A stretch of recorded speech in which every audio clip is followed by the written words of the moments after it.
सभी छात्रों को गुड मॉर्निंग। Good morning. जय हिंद, जय भारत।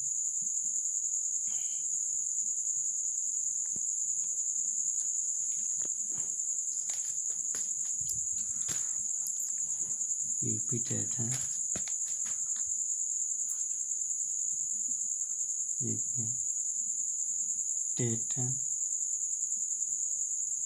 ये 2013 का पेपर है। यूपी टेट 2013 का इंग्लिश पे चर्चा किया जाएगा। आप सभी भाई बंधुओं से वीडियो को सब्सक्राइब कर लीजिएगा। अगला प्रश्न लिखा है आपका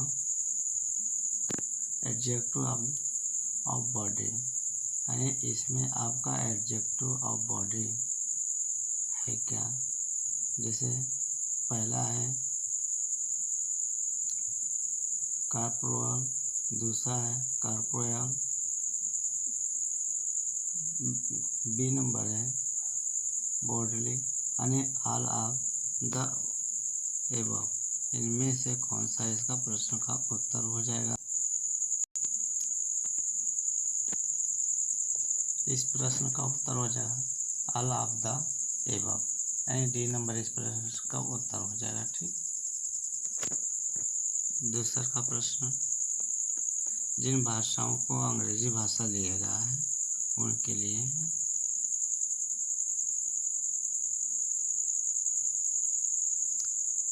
अगला लिखा अस, अनस्टेबल्स, अस डैश, यानी इसमें भरने के लिए कौन सा शब्द होगा। तो इसमें वाटर होगा। क्या होगा, इसमें वाटर होगा। अगला लिखा give one word substitution to a following life story of a man written by himself is called. तो इन किसमें लिखा है, तो इसका है ऑटोग्राफी। क्या है, ऑटोग्राफी। इस प्रश्न का उत्तर क्या होगा, डी नंबर होगा, ऑटोग्राफी हो जाएगा।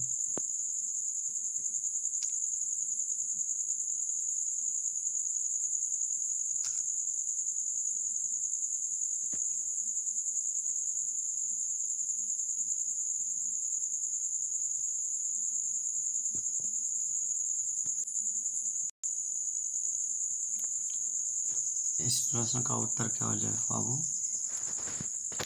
ऑटोग्राफी हो जाएगा। दूसरा का प्रश्न लिखा है change the following into passive voice. Rita writes a letter to him every day. तो इनका हमारा प्रश्न का उत्तर हमारा क्या हो जाएगा। जैसे ए लेटर इज, आप देखिए इसमें जो हमारा प्रेजेंट है इंडेफिनिट टेंस का है, ये अफर्मेटिव में का है। तो ये जैसे प्रेजेंट इंडेफिनिट में एक वचन होता है ये यस ही यस लगता है, बहुवचन हो तो ये यस का प्रयोग नहीं होता है। ठीक। तो इसमें जो इनका चेंज कर सकता है, सिंपल में टेंस में चला जाता है। तो ए लेटर इज, और इसमें वर्ब में क्या किया जाता है, थर्ड फॉर्म का यूज किया है। तो letter is written to him by Rita every day. इस प्रश्न का उत्तर हो जाएगा। ठीक। इस प्रश्न का उत्तर हमारा क्या हो जाएगा, सी नंबर हो जाएगा।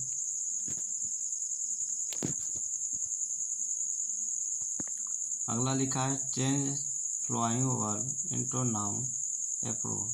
इनमें हमारे इस प्रश्न का उत्तर क्या हो जाएगा, बी नंबर। क्या हो जाएगा, बी नंबर इस प्रश्न का उत्तर।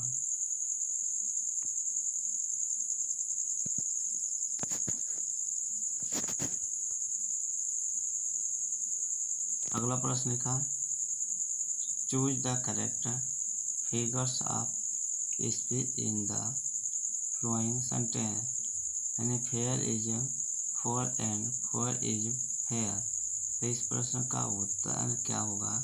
जैसे अलंकार की है, अलंकार वाद पर ऑक्सीमोरन हो जाएगा इस प्रश्न का उत्तर। क्या हो जाएगा बाबू? इस प्रश्न का उत्तर क्या होगा? B number.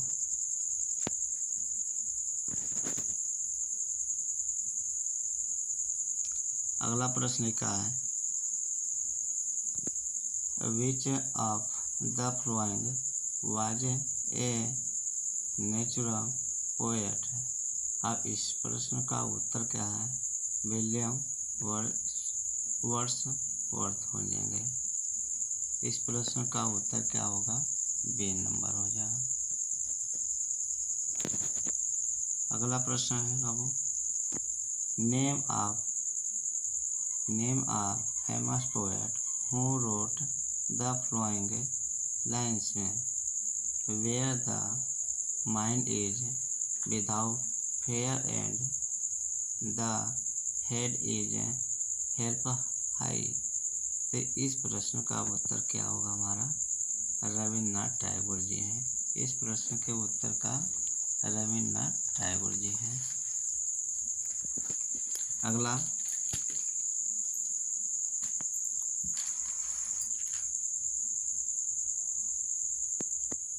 अगला प्रश्न लिखा है, the cast away is a famous short story written by which of the following is author. तय इनका किसके माध्यम से लिखा गया है? इस प्रश्न का उत्तर क्या है? रविन्द्रनाथ टैगोर जी हैं। इस प्रश्न का भी उत्तर का लेखक रविन्द्रनाथ टैगोर जी हैं। अगला प्रश्न आ जाइए,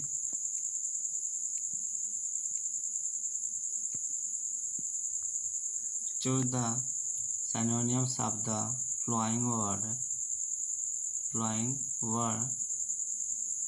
डेकोरेटिव। इस प्रश्न का उत्तर क्या हो जाएगा? सी नंबर हो जाएगा। क्या हो जाएगा वो? सी नंबर, सिमुलेटिंग हो जाएगा।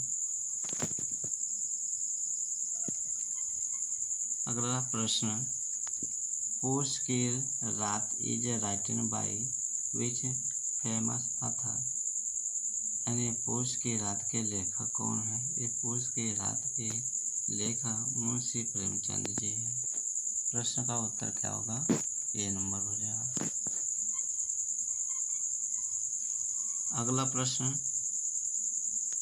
इन the given two sentence left from the answer choose the word which has the same meaning and can be used in the same context as the underlined part of both the sentence।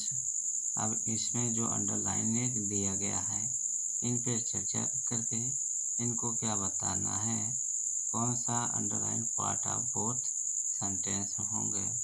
ये दोनों पे बताया गया है। इसमें कौन सा होंगे? इस प्रश्न का क्या होगा?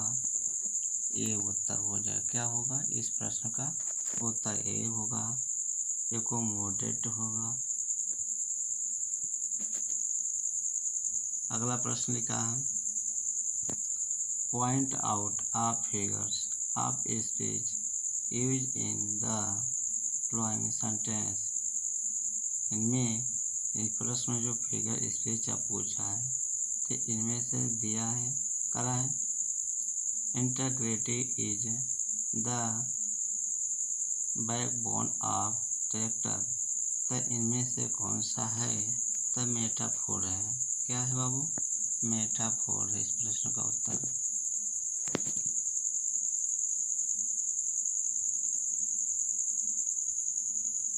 अगला प्रश्न, फाइंड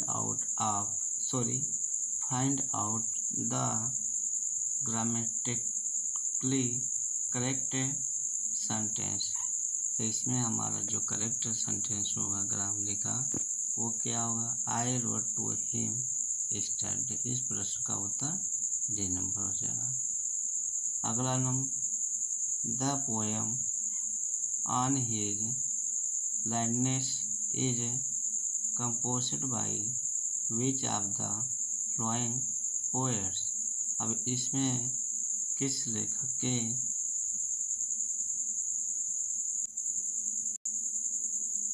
इस प्रश्न का उत्तर हो जाएगा बाबू जॉन मिल्टन जी का हो जाएगा।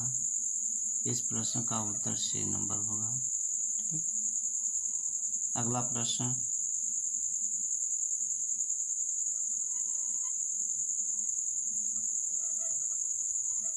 Pick out the incorrectly spelled word. तो इस प्रश्न का उत्तर क्या होगा? बी नंबर हो जाएगा। क्या होगा बाबू? बी नंबर इस प्रश्न का उत्तर हो जाएगा। अगला लिखा pick out incorrectly spelled word है, तो इस भी प्रश्न का होगा उत्तर नंबर डी नंबर हो जाएगा। ठीक, अगला प्रश्न आ जाइए। इसमें भी complete the sentence with appropriate word your hand writing should be. तो इस प्रश्न का उत्तर हमारा क्या हो जाएगा? इस प्रश्न का उत्तर हमारा क्या होगा? बी नंबर हो जाएगा। क्या होगा? इस प्रश्न का उत्तर B. Give the proper relative pronoun in the following sentence. इसमें रिलेटिव प्रोनाउन का पूछा गया है, तो रिलेटिव प्रोनाउन में जोड़ा जाता है डैट। क्या होगा? इस प्रश्न का उत्तर डी नंबर बी होगा, डैट।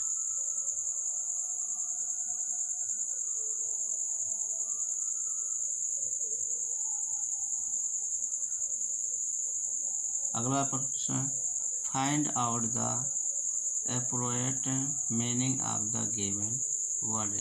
अब इसका मीनिंग का पूछा वर्ड, तो इस प्रश्न का उत्तर हमारा क्या होगा? डी हो जाएगा। क्या होगा? A study of the origin of word हो जाएगा। अगला प्रश्न,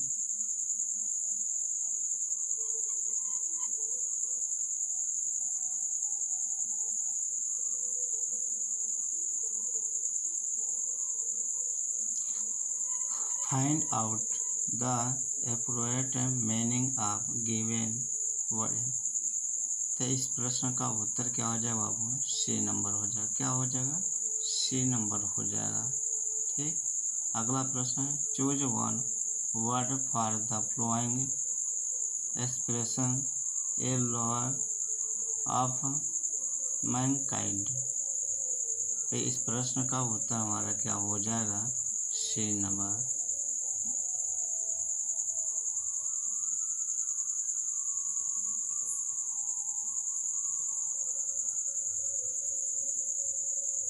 अगला प्रश्न का find out the incorrect sentence. तो इस प्रश्न में कौन सा इनकरेक्ट शब्द है, इनको हम क्या करेंगे? इस पे को जो हमारा पहला देख रहा हूँ द एप्पल्स, आप कभी द एप्पल्स नहीं लगाया जाता क्योंकि स्वर व्यंजन पे कंसोनेंट पे ध्यान दिया जाता है। इस प्रश्न का उत्तर हमारा क्या गलत है बाबू? ए नंबर। इससे पहले हमारा स्वर है, स्वर के साथ क्या लगेगा और व्यंजन के साथ क्या लगेगा, इसलिए स्वर के साथ एन लगता है। इस प्रश्न का उत्तर हमारा ये गलत है।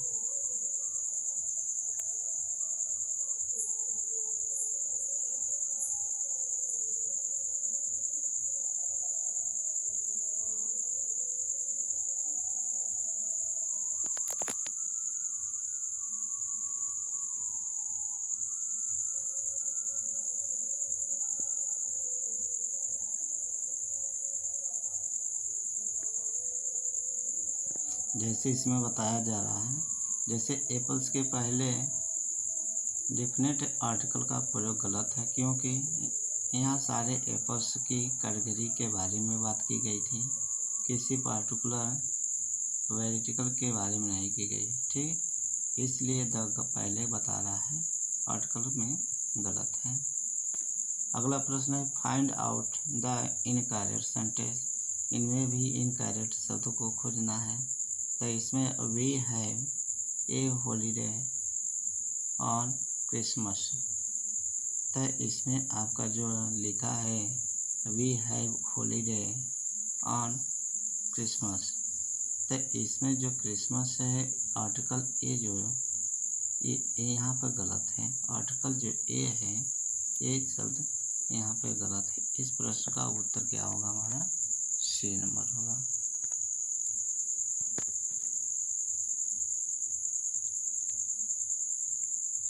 अगला प्रश्न का use the correct form of verb in the following sentence. अब इसमें दिया गया वर्ब में करेक्ट शब्द को चूज करके भरना है। ही dash in Allahabad for 5 years। अब देखिए लिव्स यहाँ पर हैज बीन लिविंग 5 years दिया है। फॉर ये सिंस फॉर का प्रयोग करने के लिए भी बताया गया। क्या बताया गया? सिंस फॉर प्रयोग। तो ये लगभग टेंस क्या हो जाएंगे? इस सभी लगभग हुए प्रेजेंट परफेक्ट कंटीन्यूअस के लगभग टेंस हो जाएंगे। ठीक,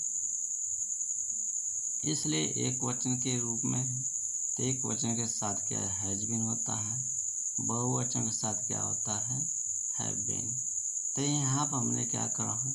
5 वर्षों से रह रहे हैं। कहाँ पर रह रहे हैं? इलाहाबाद।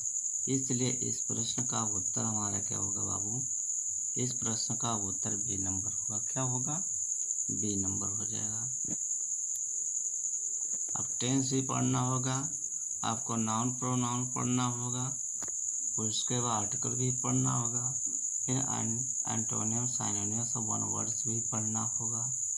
इन्हीं में से उसके बाद आपको अलंकार पढ़ना होगा। ठीक, choose the correct meaning of the flowing phrase. तो इसका बैक एंड कॉल इसमें करेक्ट मीनिंग को क्या करना है? चूज करना है। ठीक, इस प्रश्न का उत्तर क्या होगा बाबू? बी नंबर होगा। इस प्रश्न का उत्तर बी नंबर हो जाएगा। अगला प्रश्न लिखा choose the correct antonym for the following word है। इस प्रश्न का उत्तर हमारा क्या होगा? C number. क्या होगा बाबू? C number.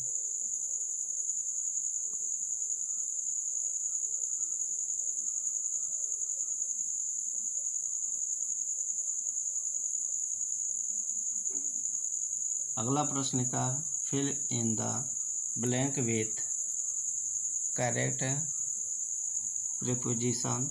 द जज acquitted him that the murder charge. अतः इसमें जो जज के लिखा है इस प्रश्न में क्या भरेंगे? तो ऑफ भरेंगे। क्या भरेंगे बाबू? ऑफ भरेंगे। प्रोपोजिशन में ऑफ का प्रयोग करके बताया जाएगा। इसमें fill in the blank with the past perfect continuous. अभी बोला गया पास्ट परफेक्ट कंटिन्यूअस टेंस का। तो इसमें क्या होता है? हैड। क्या प्रयोग होता है बाबू? Had been. क्या होगा? Had been. अब कर रहा है इस प्रश्न का हैड बीन वर्किंग होगा। क्या होगा? हैड बीन वर्किंग हो जाएगा। इस डी नंबर इस प्रश्न का उत्तर होगा। अगला प्रश्न लिखा है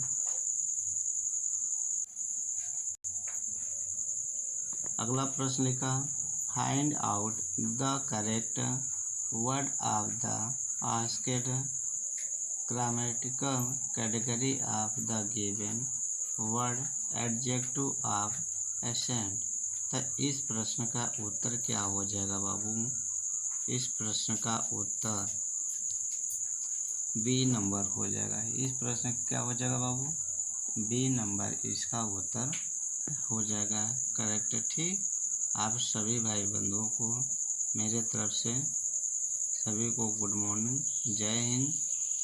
यहीं पे हमारे अब 30 प्रश्न क्या हो रहा है? ख़त्म हो रहे हैं। ठीक, आप सभी लोग वीडियो को लाइक कर लीजिएगा, सब्सक्राइब कर लीजिएगा।